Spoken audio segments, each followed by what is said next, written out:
दोस्तों आज बात करेंगे सेवरेंस के सीजन 2 के लास्ट एपिसोड के बारे में, एपिसोड 10, जिसका नाम दिया गया है कोल्ड हार्बर। अब ये फाइनल एपिसोड है इस सीजन का और काफी सारी चीजें इसने ऑलरेडी एक्सप्लेन कर दी हैं, बट देखते हैं हमको क्या क्या चीजें अब पता है सेवरेंस के बारे में और सीजन 3 से हम क्या क्या चीजें एक्सपेक्ट कर सकते हैं। हमको फाइनली पता चलता है कि कोल्ड हार्बर एक्चुअली है क्या। ये एक नई कॉन्शियंस है जेमा की, मतलब जेमा का एक नया इनी समझ लो इसको। और हमको ये भी पता चलता है कि अब तक जितनी भी फाइल्स, मार्क और बाकी मैक्रो डेटा रिफाइनमेंट के मेंबर्स ने सॉल्व करी हैं, वो सारी फाइल्स एक्चुअली एक नया रूम खोलती हैं जेमा के लिए, जिसमें वो एक डिफरेंट इनी में कन्वर्ट हो जाती है। और हर एक रूम में जेमा किसी न किसी तरीके का पेन फील करती है, जो कि डिफरेंट लेवल्स पर होता है। जैसे डेंटिस्ट वाले रूम में वो डेंटल पेन फील करती है और एयरपोर्ट वाले रूम में वो एक प्लेन के क्रैश का पेन फील करती है। यहाँ पर जब जेमा कोल्ड हार्बर वाले रूम में एंटर करती है तो डॉक्टर माउअर उसको बोलते हैं कि हु आर यू। तो उसमें जेमा को नहीं पता होता कि वो कौन है, क्योंकि वो जस्ट अभी कोल्ड हार्बर वाले इनी में कन्वर्ट हुई है। उसके बाद डॉक्टर माउअर एक बैरियर के बारे में बात करते हैं। अब बैरियर का आई थिंक मीनिंग यहाँ पर ये है कि देखो,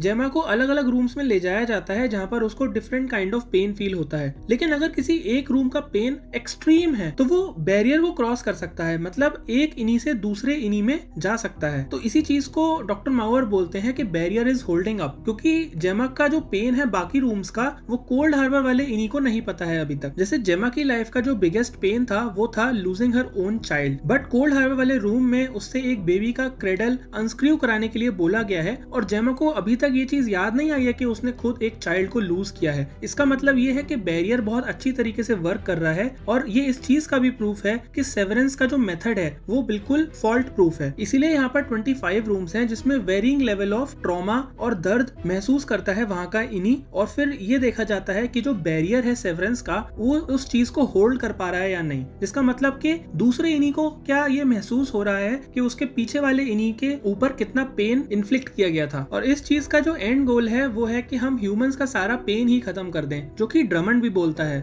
We commit this animal to Kier in his eternal war against pain.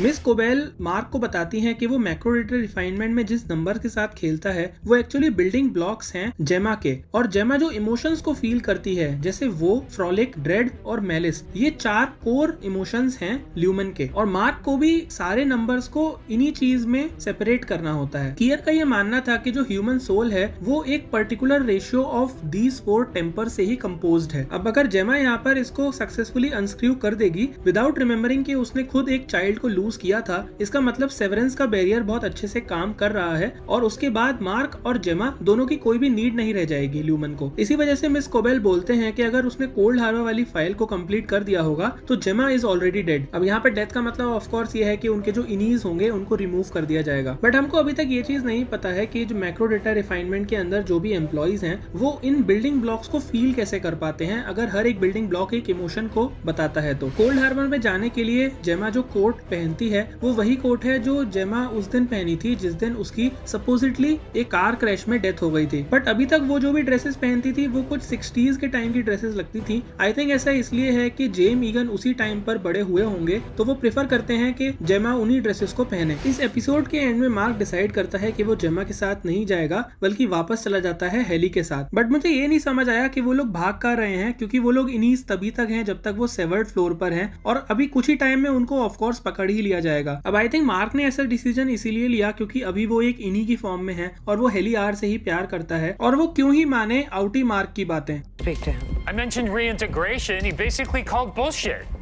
Episode के स्टार्टिंग के जो 20 मिनट्स हैं उसमें हमको इनी मार्क और आउटी मार्क का आपस में कॉन्वर्सेशन दिखाया जाता है, जहां पर आउटी उसको कह रहा होता है कि उसकी हेल्प के बिना वो जेमा से कभी नहीं मिल पाएगा और उसको सेव नहीं कर पाएगा। बट जो इनी मार्क है वो उसकी बातों में बिल्कुल विश्वास नहीं करता। तुमको यहाँ पर ये चीज कंसिडर करनी पड़ेगी कि ये दोनों एक तरीके से 2 डिफरेंट लोग हैं, और अगर इनी मार्क आउटी मार्क की बात को मानेगा तो इसका मतलब ये है कि वो एक ना एक पॉइंट पर जाकर मर जाएगा। यहाँ पर मरने से मेरा मतलब है कि वो कभी भी अब इनी फॉर्म में नहीं आ पाएगा, क्योंकि अगर वो ल्यूमन के अगेंस्ट जाकर ये सब काम करता है तो ल्यूमन उसको पक्का उसी तरीके से हटा देगा सेवर्ड फ्लोर से जैसे कि उन लोगों ने अर्विंग को हटाया था। बट इनी मार्क के पास इस टाइम कोई भी ऑप्शन नहीं है, क्योंकि अगर वो मार्क की हेल्प नहीं भी करेगा तब भी एक ना एक पॉइंट पर वो कोल्ड हार्बर वाली फाइल को तो कंप्लीट कर ही देगा, और उसको कंप्लीट करने के बाद उसको और ल्यूमन में जितने भी इनीज रहते हैं सबको डीकमीशन कर दिया जाएगा। मतलब बेसिकली सब एक तरीके से मर ही जाएंगे। तो इसलिए वो मिस कोबेल की बात मानकर मार्क के प्लान को एक्सेप्ट करता है है और जेमा को बचाने की कोशिश करता है। और इनी मार्क तो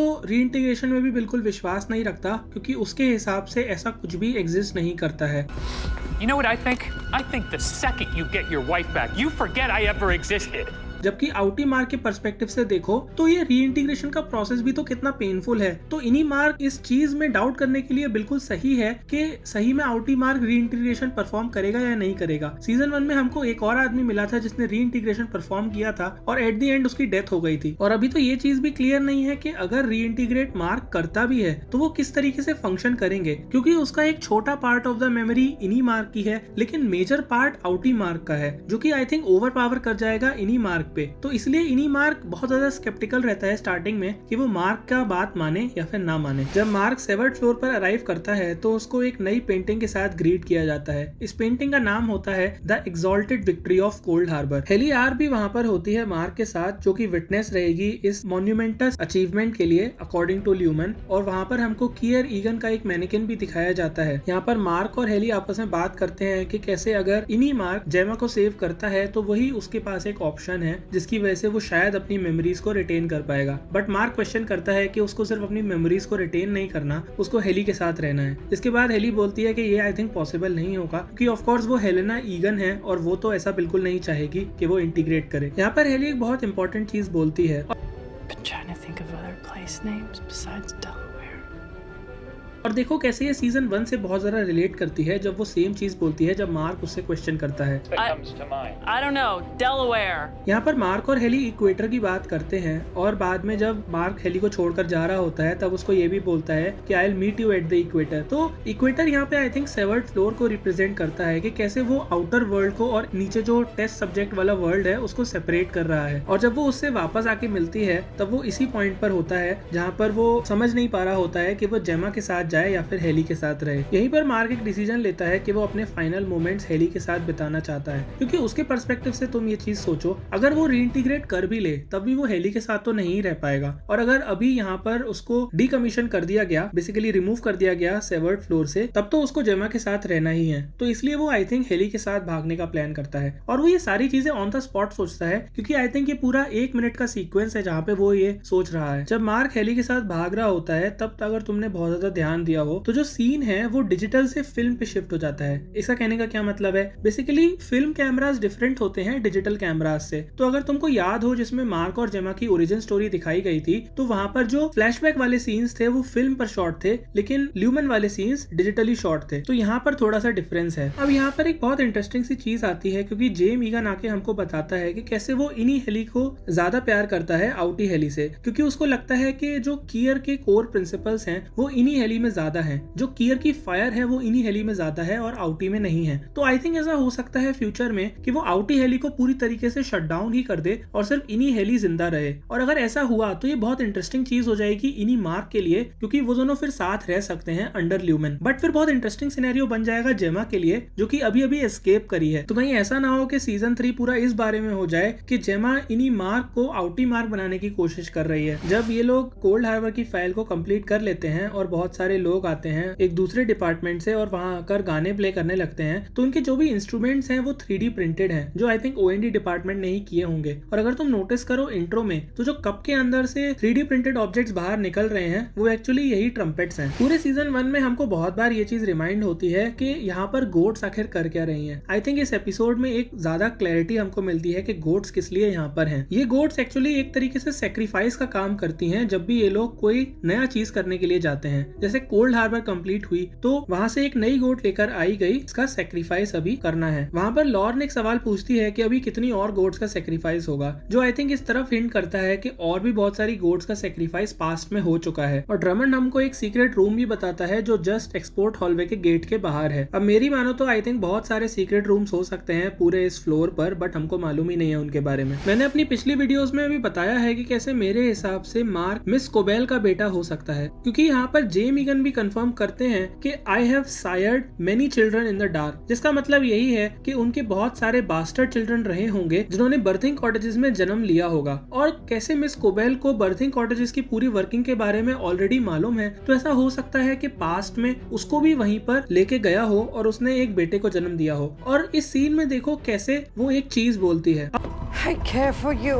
अब ये देखो डायलॉग कितना अजीब सा साउंड करता है जब तुम इसको कॉन्टेक्स्ट के बारे में सोचोगे कि वो ऐसा क्यों ही बोलेगी इस जगह पर। और आई थिंक सेवरेंस एक ऐसा शो है जो बहुत ज्यादा डिटेल्स पर ध्यान देता है, तो आई थिंक ये एक हिंट करता है कि शायद मिस कोबेल मार्क की मदर हो सकती हैं। हमको डिलन की भी स्टोरी लाइन दिखाई जाती है जहाँ पर उसके आउटी ने एक बहुत इंपॉर्टेंट मैसेज लिखा होता है उसके लिए। बेसिकली उसका आउटी ये चीज रियलाइज करता है कि ग्रेचिन कैसे एक परफेक्ट वुमेन है उसके लिए, और उसको अभी भी उसको परस्यू करना चाहिए, उसके लिए मेहनत करनी चाहिए इंस्टेड ऑफ आलसी बनकर बैठना चाहिए। इसलिए वो विश करता है कि एक दिन वो इतना अच्छा बन के दिखाएगा कि उसकी वाइफ उस पर प्राउड होगी। अब ये फाइनली इन्हीं डिलन की चॉइस है कि वो वहां से जाना चाहता है या नहीं, बट आई थिंक जो हीरोइक पुश उसने दिया था उस वेंडिंग मशीन को मिल्चिक को बाहर आने से रोकने के लिए, I think he is staying.